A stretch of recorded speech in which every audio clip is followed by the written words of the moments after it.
बिस्मिल्लाहिर्रहमानिर्रहीम। अस्सलाम वालेकुम। कैसे हैं सब लोग? दुआ है कि अल्लाह करे कि आप सभी लोग बहुत खैरियत से हों और शुक्र है रब्बुल आलमीन का कि जी हम भी ठीक हैं अल्हम्दुलिल्लाह। हाँ जी, गर्मी के चल रहे हैं नाश्ते मेरे प्रोग्राम में। तो आज आप सभी लोग सीखने वाले हैं जौ का नमकीन दलिया। बहुत ही लाजवाब नाश्ता है ये और सेहत से भरपूर। तो आज आप जी सभी सीखेंगे, बहुत ही मुख्तसर तरीन चीज़ों से लजीज दलिया तैयार होगा। अच्छा जी, इसके अलावा ठंडा आपको चाहिए होगा। दिल चाहता है सुबह में कुछ ठंडा पीने को, चाय तो पीते ही हैं, लेकिन ठंडे में क्या है, आज आप सीखेंगे नबीज़। नबीज़ बनाना बहुत ही शानदार कॉम्बिनेशन आपको दे रही हूँ, जौ का दलिया और उसके साथ है नबीज़। तो इस खाने की जो जितनी खूबियाँ हैं तो वो इंशाअल्लाह लज़ीज़ मैं प्रोग्राम के दौरान आपको बताती रहूँगी। आप सभी लोग मुझे कॉल कर सकते हैं, जो दिल चाहता है बात कर सकते हैं और अपनी फरमाइशें देना चाहते हो तो बिल्कुल दे दें, मुझे कोई एतराज़ नहीं होता इसके ऊपर। बस सिर्फ ये है कि जैसे ही टाइम आएगा तो मैं आपकी फरमाइशों को ज़रूर पूरा करूँगी इंशाअल्लाह लज़ीज़। चलें जी, यहाँ पर शुरू कर देते हैं। तो क्या चाहिए होगा, 2 दरमियाने साइज़ की प्याज हैं जिनको कि मैंने चॉप किया हुआ है, जहाँ पर ये रखी हुई हैं। अच्छा, इसके अलावा 2 खाने के चमचे, 1 से 2 खाने के चमचे आप डाल देंगे पिसा हुआ अदरक और लहसुन। 2 चाय के चमचे हैं सफ़ेद ज़ीरा। 1.5 चाय का चमचा इसमें जा रही है पिसी हुई हल्दी और 1.5 खाने का चमचा इसमें है पिसी हुई लाल मिर्च। इसके अलावा नमक है। कितनी चीज़ें हुई, कितने थोड़े से मसाले हैं, but recipe is so delicious. अच्छा जी, अब बारी आ जाती है जौ के दलिए की। जौ के दलिए के लिए क्या करना है आपने, ये आपको कहीं से भी जो आटे चावल जहाँ मिलते हैं वहाँ की दुकानों से आपको बड़े आराम से मिल जाएगा खुला दलिया। तो जैसे आप हलीम के लिए लेते हैं, जौ लेते हैं और गंदुम लेते हैं, ये सारी चीज़ें तो वहाँ से आपको ये मिलेगा। तो ये वहीं से लिया गया है। देखें जी, इसको हमने साफ़ किया, इसमें कंकर होते हैं, इसको आपने फटकना है। फटक के जो भूसा सा होता है वो निकाल देंगे और उसके बाद आपने दलिए को वैसे ही भिगोना है जैसे कि आप चावल वगैरह को भिगोते हैं। और भिगो देने के बाद जब देखेंगे आपके ये भीग चुका है, 2-2.5 घंटे तो भिगोना पड़ता है। और उसके बाद आप इसको उबालने रखें। उबालेंगे, देर तक उबालेंगे ताकि ये खूब अच्छी तरह से पक जाए। देखें जी, और इसमें गाढ़ापन आ जाए। तो ये उबल कर इसका गाढ़ापन आ गया है। तो अब ये जौ का दलिया पकाने के लिए तैयार है। यानी ये वैसे तो पक गया है, लेकिन अब हम इससे कोई डिश बनाएं। आप इसको मीठा बना लीजिए, आप इसको नमकीन बना सकते हैं, जैसे दिल चाहे आप इसको अब पका सकते हैं, क्योंकि जौ का दलिया अब डिश बनाने के लिए तैयार है। ठीक है जी, तो यहाँ मैं अब काम शुरू करती हूँ। थोड़ा सा डालेंगे हम कुकिंग ऑयल।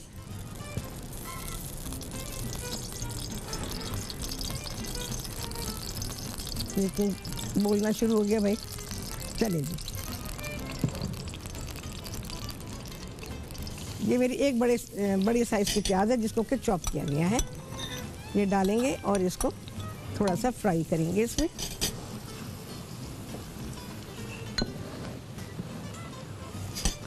और नबीज़ इसके साथ बहुत ही अच्छा कॉम्बिनेशन है, क्योंकि जौ का दलिया जो है ये तासीर में ठंडा होता है, बहुत ठंडा होता है और पेट के अमराज के लिए बहुत ही लाजवाब है। किसी भी किस्म का मर्ज़ हो पेट का, उसके लिए जौ के दलिए की ग़िज़ा जो है आपके लिए ये बहुत ही मुनासिब होती है और जो पेट के अमराज हैं, अमराज को दूर करने में भी मददगार है। और उसके अलावा जो सूटेबल डाइट चाहिए, किसी भी किस्म का पेट का मर्ज़ है या जिगर का मर्ज़ है, तो उसके लिए जौ का दलिया बहुत ही ज़्यादा सूटेबल होता है। और जौ के दलिए के बारे में हमारे नबी सल्लल्लाहु अलैहि वसल्लम ने बड़ी तारीफ़ की है इसकी और इसको बेहतरीन ग़िज़ा करार दिया है उन्होंने। तो जौ का दलिया रोज़मर्रा भी आप अपनी ज़िंदगी में शामिल कर सकते हैं। जैसे मैंने पहले भी चीज़ें बनाई थी, तो आई थिंक मैंने रमज़ान में कुछ बनाया था, तो मुझे कहा गया था कि मैं नमकीन भी बनाना सिखाऊं, तो आज मैं आपको ये नमकीन सिखा रही हूँ। ये रेसिपी संभाल कर रख लें। और जौ का दलिया रोज़ाना अगर आपके दस्तरख़्वान पे है तो समझें कि बहुत सारे अमराज रफ्ता रफ्ता दूर हो जाएंगे। फिर ये है कि आपको दूसरी चीज़ों में भी बहुत ज़्यादा ख्याल रखना पड़ता है, ग़िज़ा का ख्याल रखना पड़ता है। अगर आप एक चीज़ का फ़ायदा उठाना चाहते हैं और वो फ़ायदा देने वाली है, जैसे कि ये जौ का दलिया है, तो अगर फ़ायदा देने वाली चीज़ है और उसके साथ आप दूसरे लवाज़मात या दूसरी चीज़ें खाते हैं जो नुकसान देने वाले हैं, तो फिर वो इसके फ़ायदे को दबा देती है। चलें जी, आ गया है ब्रेक। यहाँ पर करेंगे प्याज को फ्राई। इसके बाद क्या करेंगे आप सभी देखेंगे ब्रेक के बाद।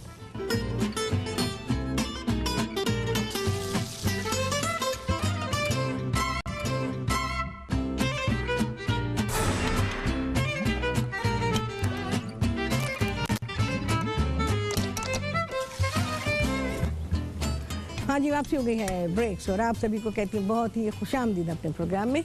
अच्छा जी, यहाँ हमने प्याज को फ्राई कर लिया है। देखें जी, ये इतनी फ्राई होगी, बस गुलाबी सी हो गई है। तो अब इसमें मैं मसाले डालने शुरू कर दूँगी। थोड़ा सा पानी डालेंगे भाई, ये पानी अभी उबल रहा था।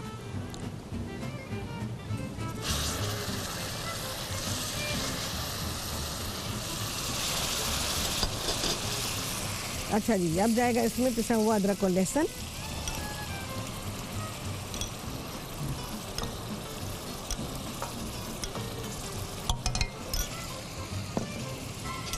थोड़ा सा भून लेंगे इसको।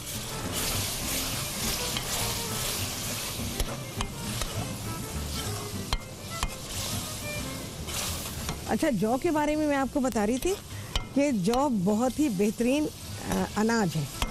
जैसे हम रोज़ाना गेहूँ खाते हैं, तो अगर थोड़ा बहुत जौ को ग़िज़ा में शामिल करें तो ये हमारे लिए बहुत ही अच्छा है। शायद आप में से कुछ लोगों को याद हो ये बात कि मैंने आप लोगों को एक दफ़ा कहा था कि जौ का दलिया बनाकर ये नमकीन जैसे मैं बना रही हूँ, नमकीन के बारे में मैंने बताया भी था ना। आई गेस कि मैंने बनाया भी हो, मुझे याद नहीं अब।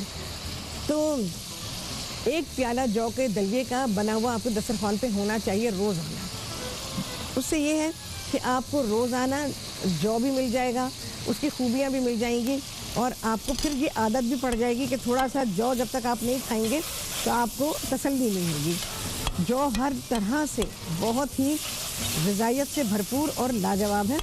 जौ खाने के बाद आपको बहुत देर तक भूख नहीं लगती है।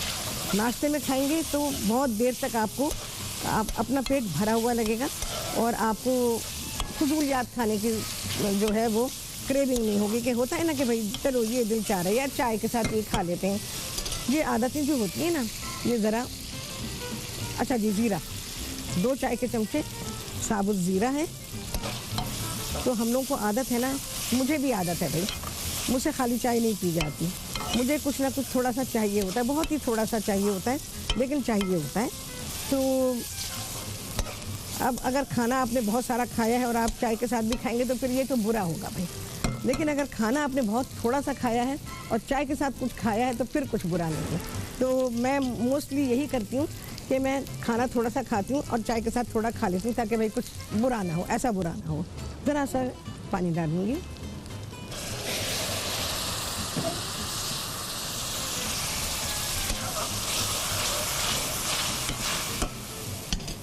अच्छा जी, 1.5 चाय का चमचा पिसी हुई हल्दी और 1.5 खाने का चमचा इसमें पिसी हुई लाल मिर्च।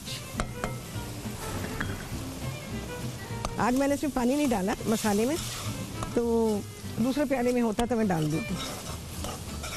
इसकी करेंगे भुनाई, क्योंकि हल्दी को करना है, मिर्चों को तो कोई ऐसा ज़रूरत नहीं है कि इसको भुना जाए। क्या खूबसूरत कलर बना है।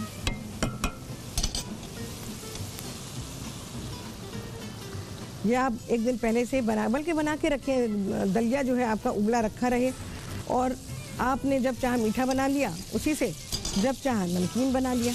दलिया एक ही है।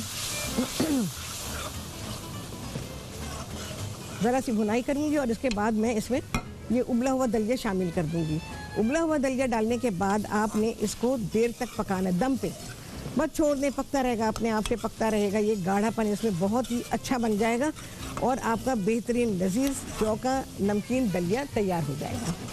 और सर्व कैसे करूँगी ये तो मैं आप सर्विंग टाइम पे ही बताऊँगी आपको कि किन किन चीज़ों के साथ आप इसे दे सकते हैं।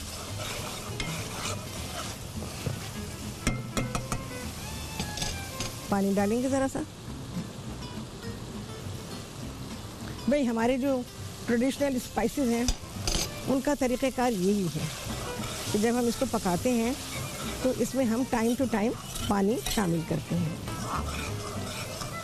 गर्म पानी डालने का मैंने आपको तरीक़ा बताया है शुरू से कि खाना पकाने के दौरान में गर्म पानी का इस्तेमाल करें तो आपका खाना अच्छा पकता है।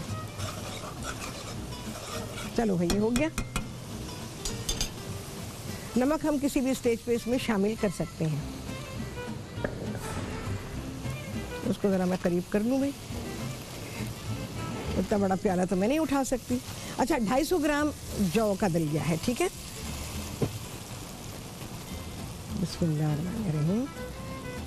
देख रहे हैं बहुत ही अच्छा पक्का हुआ है, देर तक पक्का हुआ है। बहुत सारे लोगों को हो सकता है कि प्रेशर कुक कर रहे हैं, आपकी आसानी है, करना चाहें तो कर लें, लेकिन जो कुदरती तौर पर आहिस्ता आहिस्ता पक्का हुआ होता है ना, उसकी बात कुछ और होती है और प्रेशर कुक किए हुए की बात कुछ और होती है। वाह वाह वाह, क्या रंग बना है, ज़बरदस्त।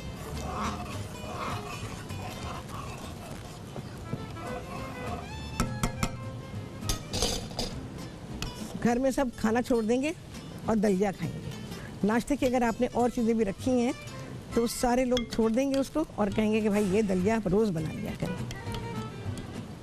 सुबह में हम डिफरेंट टाइप के पोरेज खाते हैं ना, बहुत सारे लोग खाते हैं। फिर इसके अलावा सीरियल्स खाते हैं, बहुत सारे लोगों को ये आदत होती है कि नाश्ते में सीरियल खाना है उन्होंने या पोरेज खाना है। तो चलिए जी आगे ये ब्रेक, बस मैं इसमें ये दलिया डाल रही हूँ और कुछ भी नहीं, और ये पकेगा। इसके बाद क्या क्या होगा आप सभी देखेंगे ब्रेक के बाद।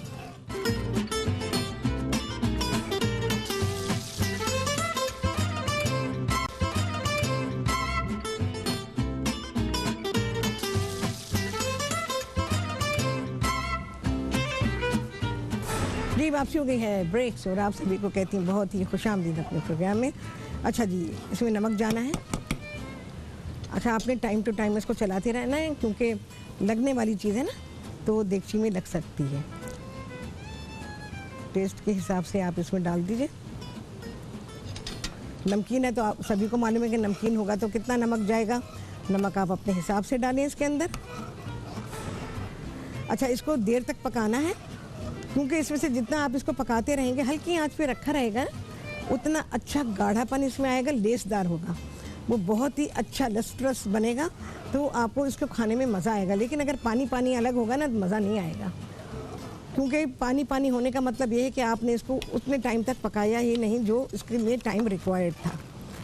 तो इस चीज़ का ज़रूर आपने ख्याल रखना है, क्योंकि जौ का दलिया बनाना कॉमनली नहीं बनाया जाता और लोगों को नहीं पता होता। गेहूं का दलिया भी बनाया जाता है, तो उसके लिए भी रूल यही है बिल्कुल कि इसी तरह से आप बनाएंगे। गरम मसाला वगैरह मैंने नहीं डाला है क्योंकि हम इसको बना रहे हैं नाश्ते के लिए, तो स्पाइसेस का ख्याल रखेंगे कि क्या स्पाइसेस इसमें जाने चाहिए नाश्ते के टाइम पर। ये बड़ी काम की बातें होती हैं जो मैं आपको बताती हूँ। इसको भाई थोड़ा सा ठंडा करेंगे और इसको टेस्ट करेंगे। फ़िलहाल तो ठंडा करने रख दिया है, मेरी आदत नहीं बहुत गरम गरम चीज़ें खाने की, और गरम गरम तो मैं टेस्ट कर ही नहीं सकती। चलो भाई क्या करें, नबीज़ बनाएंगे। नबीज़ के लिए क्या करेंगे आप, खजूरें ले लीजिए अपने रिक्वायरमेंट के हिसाब से। कितने गिलास आप बना रहे हैं, बस एक गिलास में 5 से 6 खजूरें होनी चाहिए, और खजूरों को पानी में भिगो दीजिए। अच्छी खजूरें लें, नरम खजूरें लें नबीज़ बनाने के लिए। और उसके बाद फिर आपने खजूरों को देर तक भिगोना है। आपने सुबह नाश्ते में पीनी है नबीज़, तो आप खजूरों को पानी में रात को भिगो दीजिए, और उसके बाद फिर आपने उनको पानी में खूब मसलना है। जिस पानी में आपने भिगोया उसी में आपने इसको खूब मसलना है, और मसलने के बाद आप देखेंगे कि उसका गूदा बिल्कुल अलग हो गया, गुठली अलग हो गई है। फिर इसको आप छलनी से छानेंगे, और छानने के बाद यहाँ मेरे पास रखा हुआ है तो ये निकल आया, ठीक है। अब अगर हमारे पास पानी कम हुआ, उसकी मिठास हम देख लेंगे। अगर पानी काफ़ी ज़्यादा मीठा है तो पानी ऐड करेंगे, और अगर नॉर्मल सही है बिल्कुल जैसा कि होना चाहिए तो फिर इसमें पानी को ऐड नहीं करेंगे। और उसके बाद इसमें बर्फ़ डालें, और अगर वैसे ही आपने रेफ्रिजरेट करके इसको ठंडा किया है फिर तो वैसे ही पी लेंगे। भाई बहुत ही लजीज होता है, यकीन जाने। आपका दिल, आपका जिगर, आपका सीना ऐसी ठंडक पहुंचाएगा, आपकी आँखों में आपको ठंडक महसूस होगी, आप यकीन जाने। मेरे तो बड़े एक्सपीरियंसेस हैं ना इन चीज़ों के, क्योंकि मैं तो नबीज़ बहुत ही बनाती रहती हूँ और ख़ुद भी पीती हूँ, घर वालों को भी ऑब्वियसली देती हूँ। तो यकीन जाने रमज़ान में जब इसको बनाया जाता है और इफ्तार इसी से किया जाता है तो घर वालों को फिर किसी और चीज़ की ख्वाहिश ही नहीं होती। सब पता नहीं कितने गिलास पी लेते। तो मेरे घर में तो अल्हम्दुलिल्लाह बहुत सारा इसको बनाया जाता है, क्योंकि एक गिलास से किसी का भी गुजारा नहीं होता। तो नबीज़ ऐसी चीज़ है कि अगर आपने इसको नाश्ते में पिया, साथ में जौ का दलिया है, तो आपने नबी सल्लल्लाहु अलैहि वसल्लम की सुन्नत को भी पूरा किया, और उसके अलावा जो उन्होंने खूबियाँ बयान की हैं जौ के दलिए की और नबीज़ की, तो वो भी आपने पूरी की। तो जब आप उसको पूरा करेंगे तो सेहत पे नुकसान होने का तो कोई सवाल ही पैदा नहीं होता। देखें जी क्या अच्छा गाढ़ापन इसमें आया है। ध्यान रखिएगा नीचे ना लगे। अल्हम्दुलिल्लाह अभी मेरा लगा नहीं है बिल्कुल भी, लग गया तो फिर पता क्या मज़ा ख़राब हो जाएगा। ये देखें जी गाढ़ापन ऐसे आएगा।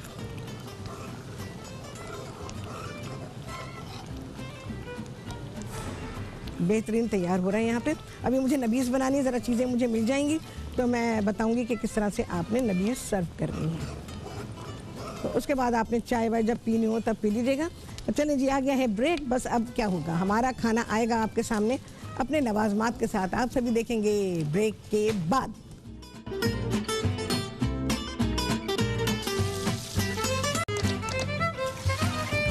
हाँ जी, वापसी हो गई है ब्रेक से और आप सभी को कहती हूँ बहुत ही खुशामदीद अपने प्रोग्राम में।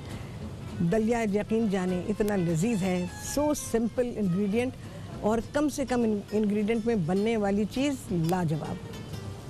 आप सुबह को खाएंगे, आप कहेंगे नहीं मुझे दोपहर को भी चाहिए। यकीन जाने ये आपकी डिमांड होगी। अच्छा जी, नबीज़ के बारे में आपको बता दूं, हमने क्या किया।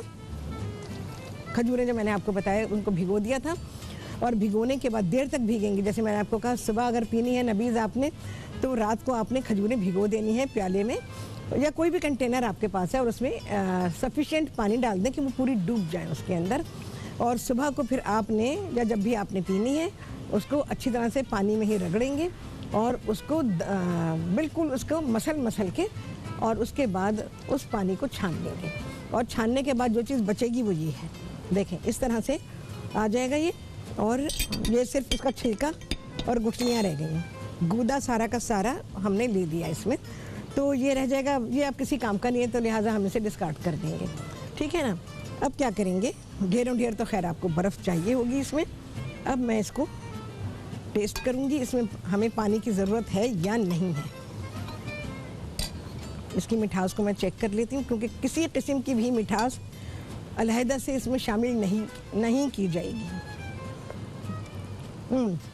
ये परफेक्ट है, इसमें किसी किस्म की भी मिठास शामिल नहीं की जाएगी। बस मैं अपने गिलासों को टॉप अप करूँगी अब नबीज़ से। ढेरों ढेर बर्फ़, जौ का दलिया। अच्छा, कॉम्बिनेशन आप देखें एन तिब्बे नबी के मुताबिक जौ के दलिए की तासीर ठंडी है बिल्कुल, खजूर की तासीर गर्म है। रसूलुल्लाह सल्लल्लाहु अलैहि वसल्लम ने फरमाया है कि अपने खाने या जो भी चीज़ आप खाते हैं तो अगर उसकी तासीर ठंडी है तो उसको गर्म के साथ मिला के खाओ, यानी जिसकी तासीर गर्म है। और अगर गर्म है तो ठंडी चीज़ के साथ उसको मिला के खाओ ताकि उसकी तासीर जो है वो न्यूट्रलाइज हो जाए और वो आपको कभी भी नुकसान नहीं देगी। जैसे हम बात करते हैं, बहुत सारे लोग इस बात को समझ पाएंगे। ये मेरा गिलास है भाई, नन्ना मुन्ना सा, कि हम अपनी डाइट को एल्कलाइन करने के लिए कहा जाता है कि ऐसा फूड खाएं जो एल्कलाइन हो। तो इस तरह से आपको आपकी डाइट का फ़ायदा मिलता है। तो ये जो मशरूब मैंने तैयार किया है अभी, तो यहाँ से देखें, ये इंतहाई लाजवाब है, अपने अंदर मुकम्मल है, किसी मिठास की इसमें ज़रूरत नहीं। कुदरती मिठास ने इसको बिल्कुल मीठा बना दिया है। और सिर्फ दो ही तो चीज़ें हैं, अल्लाह ताला की दी हुई हैं दोनों, कोई मैन मेड नहीं है। पानी अल्लाह ने बनाया, खजूर अल्लाह ने बनाई, बस आपने काम करना है और आप काम करेंगे तो आपको उसका फ़ायदा मिलेगा और आप काम नहीं करेंगे कुछ भी नहीं मिलेगा। हर चीज़ रेडीमेड, हर चीज़ ऐसी कि जो आप बस बाज़ार से तैयार मिल जाए, है मेरा दिल नहीं चाहता काम करने को, तो बहुत सारी वजूहात हैं। चलिए जी, आ गया है ब्रेक। इसके बाद बहुत ही आला नाश्ता आने वाला है आप सभी के सामने इस ब्रेक के बाद।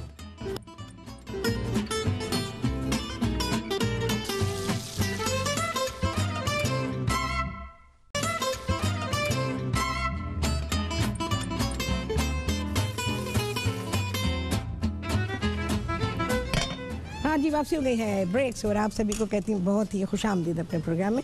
चलें जी, अब निकालेंगे हम हमारा मज़ेदार जौ का दलिया। बहुत ही सही कंसिस्टेंसी बनी है, स्पाइसेस का लेवल इतना करेक्ट है इसमें कि आपको मज़ा आ जाएगा। गाढ़ापन आप इसका देख लीजिए। बिस्मिल्लाहिर्रहमानिर्रहीम। इसके लवाजमात मैंने साथ में दिए हैं। नाश्ते में खाने के बाद आप दोपहर का खाना अगर खाएंगे तो आप पूछेंगे वो दलिया जो सुबह बनाया था रखा है, अगर है तो ले आओ, यकीन जाने ऐसा ही होने वाला है। चले जी, ये हुआ अच्छा जी, अब मैं इस पे डालूंगी ये भुना हुआ पिसा हुआ ज़ीरा, थोड़ा डालेंगे, ज़्यादा मत डालिएगा, कोई भी चीज़ ज़्यादा होगी डिश बेकार हो जाएगी। आप देख रहे हैं मैं चुटकी में लेके डाल रही हूँ, मैंने डिश में शामिल नहीं किया था इसको। अच्छा जी, चाट मसाला ये भी चुटकी में लेके, बहुत ही थोड़ा सा। जैसे मैं आप लोगों को कहती हूँ नाश्ते में कभी दही फुल्की खाएं, आप लोगों को पता ही नहीं है। मैं तो हिकमत को सामने रखते हुए आपसे बात करती हूँ ना, क्वालिफाइड हूँ ऑब्वियसली, बहुत कॉन्फिडेंस के साथ मैं बात करती हूँ आपसे। तो आप लोग उस चीज़ को जानते नहीं हैं। बहुत से कम अकल लोग मजाक बनाते हैं इस बात का, हाय नाश्ते में दही फुल्की। आपको ये बात पता ही नहीं है कि ये आपके दूसरे नाश्ते, ख़ासतौर से जो डबल रोटी का नाश्ता करते हैं, उससे लाख दर्जे बेहतर है। अच्छा जी, ये थोड़ा सा ऑयल जिसमें कि हमने प्याज को फ्राई किया थोड़ा डालेंगे, ये बहुत ही मज़ा दे देगा आपके दलिये को। अच्छा जी, थोड़ी सी तली हुई प्याज, बाकी लवाजमात साथ दिए, सारा इसमें नहीं डालेंगे।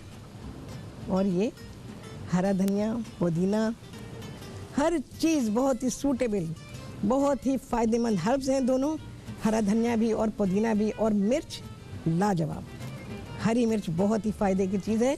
ये हमारे जिस्म से बलगम को छांटने में, यानी मैं तो पूरी हिकमत की लैंग्वेज यूज़ कर रही हूँ, उसी वही टर्मिनोलॉजी के साथ बात कर रही हूँ। तो अदरक क्या चीज़ सूटेबल नहीं है, ये बहुत ही सेहत बख्श खाना नाश्ता है आपका, ये आपका खाना भी हो सकता है। चलिए जी, बिस्मिल्लाह।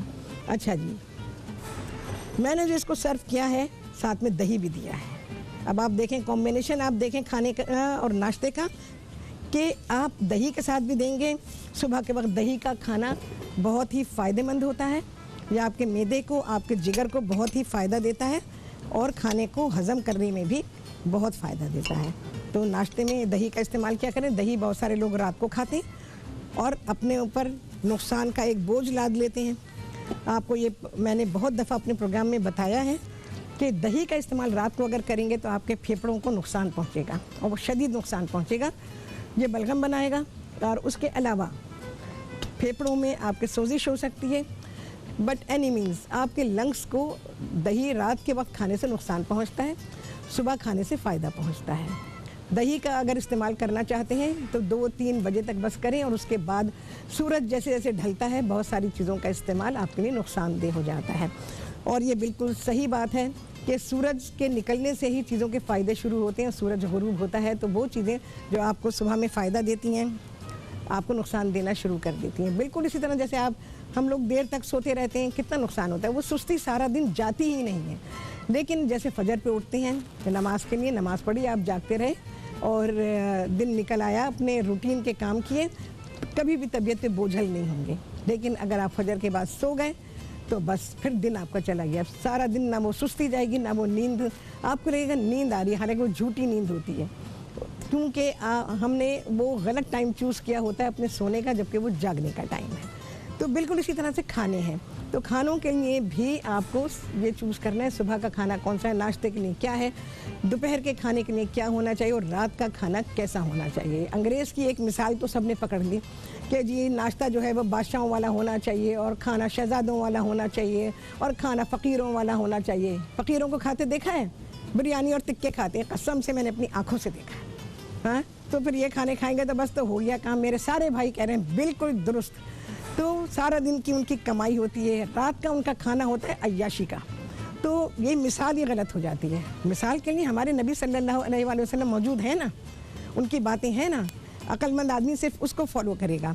ये नहीं कि बादशाह, फ़कीर और शहज़ादा आप लेकर आ गए। शहज़ादे को भी खूब चाहिए खाने को, वो दोपहर को खाना हल्का क्यों खाएगा भाई, उसको भी उसके अब्बा ने खाया तो वो भी खाएगा।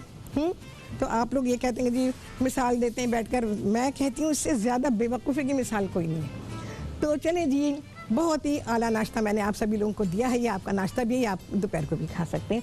गिनने लगे चांद आप सभी ने गिना होगा। आपसे होने वाली मुलाकात अगले प्रोग्राम में बहुत ही आला रेसिपी के साथ इंशाअल्लाह। अल्लाह हाफ़िज़।